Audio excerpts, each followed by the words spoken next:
কলম্বিয়ার বিপক্ষে ১-১ গোলে ড্র করে কোপা আমেরিকার এবারের আসরের কোয়ার্টার ফাইনালে প্রতিপক্ষ হিসেবে উরুগুয়েকে পেয়েছে ব্রাজিল। এক কথায় বলতে গেলে কোয়ার্টার ফাইনালে সবচেয়ে বড় পরীক্ষার মুখোমুখি হতে যাচ্ছে সেলেসাওরা। গ্রুপ পর্বে ব্রাজিলের ৩ ম্যাচ থেকে জয় কেবল একটিতে, ২টা ম্যাচে ড্র। প্যারাগুয়ের বিপক্ষে ব্রাজিল যে ৪-১ গোলের জয়টা পেয়েছিল, সেই জয়ে জোড়া গোল করেছেন ভিনিসিয়াস জুনিয়র। শুধু তাই নয়, কোস্টারিকা ও কলম্বিয়ার বিপক্ষেও প্রথম ও শেষ ম্যাচে ভিনির পারফরম্যান্স ছিল দুর্দান্ত।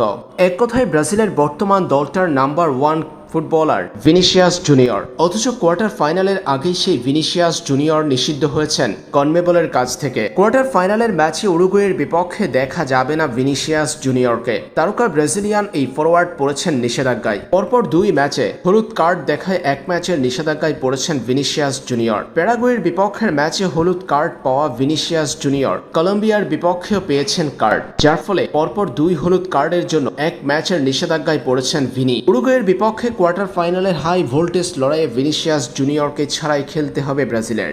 সেটা ব্রাজিলের জন্য যে কঠিন পরীক্ষা হয়ে দাঁড়াবে তা আর বলার অপেক্ষা রাখে না।